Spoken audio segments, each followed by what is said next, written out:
ఇప్పుడు ఎన్ కన్వెన్షన్‌ని కూల్చేశారు. హైకోర్ట్‌లో కేస్ ఉంది అన్నప్పటికి కూడా, ఆ తర్వాత పల్లా హైకోర్టులో రాజేశ్వరి కేసే లేదు అది. స్టే తెచ్చుకున్నారు. అక్కడ ఆ స్టే స్టేటస్ లేని లేదు. స్టే దాని మీద కట్టబడి మీరు రంగనాథ్ గారి స్టేట్మెంట్ చూడండి. హ్మ్. మీరు కూడా ఒకటి కవిత గారు కొద్దిగా కరెంట్ అఫైర్స్ మీద అవగాహన ఉండాలి. మీరు యాంకరింగ్ అయినంత మాత్రాన ఏదో అడిగినంత అంటే కుదరదు. నాగార్జున చెప్పిన కదా! అది నాగార్జున ఇప్పుడు ఎవరండి? అవినీతి పరుడు. ఎక్కడండి? ₹10 ₹50 గజం తీసుకున్న అన్నపూర్ణ స్టూడియో. అది పెద్ద కథలునే అలా చెప్పాలంటే ఎవడండి? పద్మలా studio. Government land అమ్ముకున్నాడు Mahesh Babu. దొరికినోడు దొరికినట్లు. ఎక్కడండి రాఘవేందర్ రావు? దోసుకున్నారు మొత్తం మా తెలంగాణని. అయితే ఇవన్నీ ఇప్పుడు జరిగినవి కాదు కదా! ఏమేండి దోసుకుంటారా? ఎప్పుడు జరిగింది దోసుకుంటారా? నో. 7 ఎకరాలు అంటే ఇదే అట్లా కాదండి. 7 ఎకరాలు నాగార్జున ఎందుకు అవుతుంది?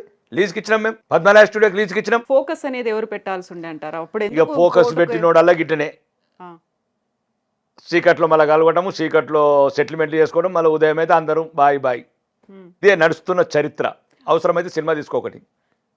నీకు ఇప్పుడు యాంకరింగ్ అయిపోతే నడుస్తున్న చరిత్ర అని ఇట్లాంటి ద్రోవుల గురించి, ఇట్లాంటి దుర్మార్గమైన రాజకీయ నాయకుల గురించి చూడండి మీరు. ఇప్పుడు రాఘవేంద్రరావు గారిది అది ఏం కట్టాడు అక్కడ థియేటరు. దాని మీద ఇప్పుడున్న మాజీ మంత్రి తన్నీర్ హరీష్ రావు గారు కేసు వేశాడు. మళ్ళీ ఎన్ని సూట్ కేసులు వచ్చినాయో ఆ కేసు మర్చిపోయాడు. పద్మలా స్టూడియో మీద కేసు వేసిండ్రు. ప్రతి ఒక్కడు తెలంగాణ ప్రజల అమాయకత్వాన్ని వాడుకోవటం, దోసుకోవటం, రాజకీయ పదవులు పొందడం, కోట్లాది అవినీతి చేసుకుంటా హైదరాబాద్లో ఆస్తులు సంపాదించుకోవడం, సరిపోకపోతే విదేశీ బ్యాంకులకు పంపించడం. ఇప్పుడు వట్టిపోయిన కాంగ్రెస్ కోసమే ఇక్కడ నుంచి పంపిస్తున్నారు అనుకున్నప్పుడు మీ దగ్గర ప్రూఫ్స్ అవి ఏమైనా ఉన్నాయా? వీళ్ళని ఇంత బెదిరించారు, నోటీసులు ఇచ్చేసి వాళ్ళ నుంచి డబ్బులు గుంజుకుంటున్నారు అనేది? చాలా మంది బిల్డర్లు వచ్చి మాకు కూడా చెప్తున్నారు ₹50 ఎస్ఎఫ్టీ అడుగుతున్నారని. ఏ ఏరియాలో ₹50 ఎస్ఎఫ్టీ? చిన్న ఉదాహరణ చెప్తే అవినీతి ఎట్లుంటుంది అంటే మీకు ఒక ఊహ తెలుతుంది. మేము వచ్చినప్పుడు 10 సంవత్సరాల కింద కోకాపేటలో 12 అంతస్తుల వరకే పర్మిషన్. ఈరోజు 40 అంతస్తులు, 50 అంతస్తులు. ఎట్లిచ్చారు 50 అంతస్తులు? ఎవడు పడితే వాడు ఎట్లా పెంచుతారు? రోడ్లు వెడల్పోయినాయా? డ్రైనేజ్ వెడల్పోయిందా? పవర్ లైన్స్ పెద్ద అయినాయా? లేకపోతే ఇంత హైట్లో ఇచ్చినప్పుడు అక్కడ ఉండే జనాలకు మీలాంటి వాళ్ళకు కష్టపడి రూపాయి జమ చేసి ఒక ఫ్లాట్ కొనుక్కుంటావు. రేపద్దా నువ్వు ఇక్కడ ఉండద్దా? నీ పిల్లలు నీ ఫ్యామిలీ సేఫ్ ఉండద్దా? ఇప్పుడే రోడ్లు క్రాస్ చేయలేకుంటున్నాము. ఉన్న 200 ఫీట్ల రోడ్డు 150 ఫీట్లు చేశారు. ఇదా లంచగొండి ప్రభుత్వాలు. ఎలా పెరుగుతుంది? 12 అంతస్తుల నుంచి 20 చేశారు, 20 నుంచి 28 చేశారు, 28 నుంచి 30 చేశారు, 30 నుంచి ఎందుకు ఇస్తున్నారు మీరు ఇంత హైటు?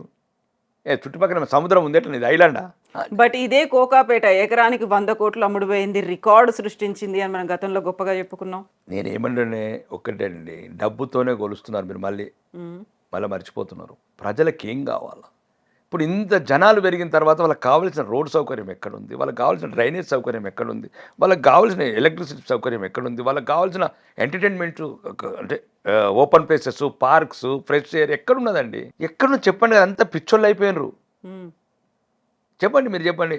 ఎట్లా రోడ్ అన్నా పెరగాల? 12 అంతస్తుల నుంచి 40 అంతస్తులు పెంచినప్పుడు రోడ్ అయితే వెడల్పు కావాలా లేదా?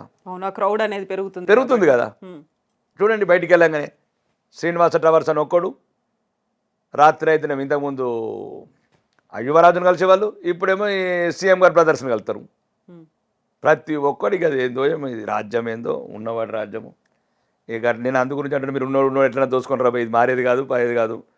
ఇంకా మారుమూల పల్లెలు ఉన్న గిరిజనులకు, ఎస్సీ ఎస్టీ బిడ్డని మొన్న అడిగింది అసెంబ్లీలో. అదే ఎవరుంటారండి హాస్టల్లో? కూలిపోతాయి హాస్టళ్ళు. ప్రైమరీ హెల్త్ సెంటర్స్ ఎక్కడ ఉన్నాయా? చెప్పండి, రండి నాతో, నేను చూపిస్తాను. నా కాన్షియస్ని చూపిస్తా. ఒక ఇల్లు లేదు 10 సంవత్సరాల నుంచి, 11 సంవత్సరాలు ఒక ఇల్లు లేదు, 11 సంవత్సరాల నుంచి ఒక పెన్షన్ లేదు, ఒక రేషన్ కార్డు లేదు. ఏదైనా స్కీమ్లు వచ్చినా కానీ ఉన్నవాడికి మిస్యూజు. అధికారులు కళ్ళు మూసుకున్నారు. ఇక రకరకాలు చెప్పాలంటే ఇంకా 100. కాబట్టి హైడ్రా ఏందని మొన్నటిదాకానేమో ఆ సినిమా హీరోయిన్ గొంతున్నది, ఈ టెలిఫోన్ ట్యాపింగ్లో ఈ సినిమా హీరోయిన్ గొంతున్నది. ఏమైంది? సినిమా హీరోయిన్ గొంతులు ఉంటారు ఎట్లా? కాంగ్రెస్లో ఉన్న పెద్దలందరూ ఎందుకు బహిర్గతపరచలేరు? ఒక ప్రజాస్వామ్య దేశంలో ప్రైవేట్ లైఫ్కు మీరు ఒక సొంత భార్య భర్తలే మాట్లాడడానికి భయపడిన ఒక టెలిఫోన్ ట్యాపింగ్ ఎందుకు బహిర్గతం చేస్తలేరు? ఎన్ని వేల కోట్లు తీసుకున్నారు అంటున్న వాళ్ళకి. రేవంత్ రెడ్డి సర్కార్కు సినిమా హీరోయిన్లు గొంతు నచ్చుతుండొచ్చు, కానీ దాంట్లో మా అక్క చెల్లెల గొంతులు ఉండొచ్చు కదా, మా కూతుర్ల గొంతులు ఉంటుండొచ్చు కదా. మా భవిష్యత్తులో మా ఆడబిడ్డను కాపాడుకోవాలి కదా మేము ఇట్లాంటి దుర్మార్గుల పాలిట. ఎవడు పడితే వాడు కొడుకులు కులాల మీద టెలిఫోన్ ట్యాపింగ్ చేస్తారా? బల్పు నా కొడుకులు. ఒక్కడు మాట్లాడాడు తెలంగాణలో. ఏంటండి టెలిఫోన్ ట్యాపింగ్ అంటే? చిన్నపిల్లలు ఆట అనుకుంటారు ఎట్లనా? బహిరంగంగా ఉరిదీయాలని ఎవడెవడైతే ఇన్వాల్వ్మెంట్ ఉన్నాడో, చాతగాని దద్దమ్మలు, వాడెవడో విదేశాలకు పారిపోయినాడా? ఎవడ బస్సొమ్మురా? ఎన్ని లక్షల మంది ఆడబిడ్డలది మీరు సంసారాలు పాడు చేస్తారు? అడగారా ఇది? అడగారా మీడియాలు? అడగారా మీడియా ఛానళ్ళు? మా ఓం రామేశ్వరరావు, మా జూమ్ ఓం రామేశ్వరరావు అంతా ఎటుపోయినరు? అన్నదాత ఈ దాత అనుకుంటే ఒక ఈటీవీ, రవిప్రకాశం ఆర్టీవీ, ఆడొకడేమో 9 టీవీ, ఒకటి టీవీ5 కమ్మ, ఒకటి రెడ్డి పెట్టుకున్నారు ఛానళ్ళన్నీ. కొన్ని లక్షలాది మంది వ్యక్తిగత అండి, అది వ్యక్తిగత గోప్యత, ఫ్రీడమ్ ఆఫ్ లైఫ్. అది ప్రపంచంలోనే జరగకూడని నేరం అది తెలంగాణలో జరిగింది. ఎటువైనా రేవంత్ రెడ్డి గారు, గౌరవనీయ ముఖ్యమంత్రి గారు, ఎన్ని రోజులు ఉండదో తెలియదు ముఖ్యమంత్రి గారు. ఎందుకని వీటన్నిటిని ఇలా పక్కదారి పట్టిస్తున్నారు? లేకుంటే అది రాజకీయ నాయకుల లక్షణం. అలా అయితేనే రాజకీయాలు, అలా అయితేనే భవిష్యత్తు అనుకుంటున్నారా? నేనైతే అనుకుంటా లేను. అందు గురించి ఇంత బహిరంగంగా మాట్లాడుతున్నా, ఎంత ఓపెన్గా మాట్లాడుతున్నా. నాది పోయేదేమి లేదు. పోరాడితే బానిస సంఖ్యలే తప్ప. నేనేం మాట్లాడినా కవిత గారు? ఆడబిడ్డల శీలాల గురించి మాట్లాడినా. టెలిఫోన్ ట్యాపింగ్ అన్నప్పుడు మీరే చూశారు కదా. ఆ రావు ఈ రావు, ఈ పేర్లు చెప్పడం మళ్ళీ ఆడబిడ్డ ఇబ్బందికరంగా ఉంటుంది. సోషల్ మీడియాలో ఎంత ఘోరంగా రాశారు. అయితే ఇప్పుడు జరగాల్సిన పోరాటాలన్నీ జరుగుతున్నాయంటారా? ఇప్పుడు పోరాటాలు జరుగుతలేవు, ఆరాటాలు జరుగుతలేవు. ఓడిదాడికి స్వార్థపరుడు అయిపోయాడు. మనుషులే ముందు స్వార్థపరులైనరు, ముఖ్యంగా మీడియా ఎక్కువ స్వార్థపరులైనరు. రాజకీయ నాయకులు మీలాంటి ఎమ్మెల్యేలు, గతంలో 4 ఉన్నటువంటి బీజేపీ ఎమ్మెల్యేలు ఇప్పుడు 8 మంది అయిన తర్వాత, మీ వాయిస్ డబుల్ అయిన తర్వాత, ఇప్పుడు ఇవన్నీ గురించి మాట్లాడి క్వశ్చన్ చేసేటువంటి ఒక ఫోర్స్, పవర్ అనేది బీజేపీ దగ్గర కూడా ఉంది కాబట్టి అడుగుతున్నాం. ఓ శక్తి ఎంతవరకు ఉంటుంది అంతవరకు ఉంటుందండి. ఆ శక్తిని మించి కూడా తీసుకొని మేము నిగ్గదీస్తున్నాం ప్రభుత్వాన్ని. నేను అనేది ఏంటంటే, మీరు అడిగే ప్రశ్నలలో ఒక డొల్లతనం ఉంది. హైడ్రా అనేది పెద్ద ఐపీ వేయకుండ్రి. హైడ్రా మీరు ఐడెంటిఫై చేసిన వీడియో వాళ్ళు కూర్చోండ్రి, మీ ఉన్న ఛానళ్ళు అందరూ. ఈరోజు ఒక్కొక్కరు ఇప్పుడు ఇక మంచి పక్కన నీళ్ళ పక్కన మరి కళ్ళకి కనబడతలేవా? గండిపేట చెరువు పక్కన ఇట్లా ఒక మీనింగ్ ఒక 100 మీటర్స్ లోపల ఉన్నది. ఎఫ్టీఎల్ కాదు, ఎఫ్టీఎల్ అయిన తర్వాత ఇంకా 100 మీటర్స్ బఫర్ జోన్ ఉంటుంది. చెరువు పక్కన ఎట్లుంటాయండి గెస్ట్ హౌస్లు దొరలయి?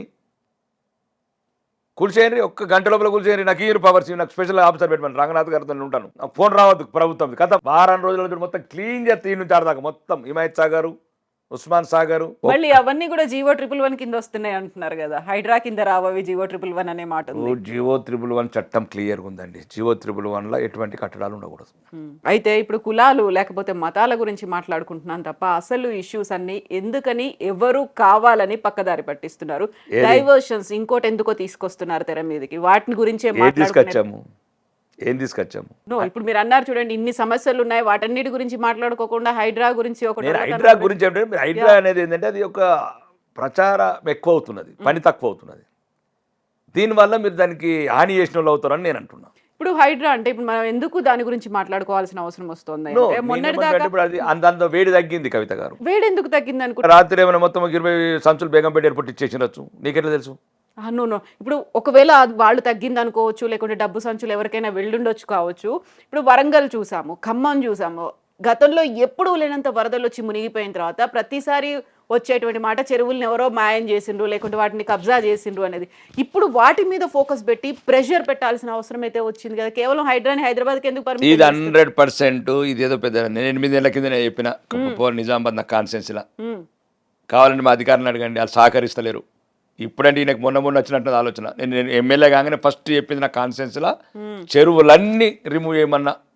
మొత్తం కబ్జాలు, మీనింగ్ చెరువులలో ఉన్న కబ్జాలన్నీ ఫుల్ ట్యాంక్ లెవెల్కి తీసుకురండి, బఫర్ జోన్ చూడండి, చూసి ఫస్ట్ ట్రంచెస్ కొట్టేయమన్నాడు మొత్తం. ఇంతవరకు అధికారులు సహకరించరు. ఎందుకని? మళ్ళీ ఎందుకండి? అవినీతి అవినీతి అవినీతి అవినీతి మొత్తం.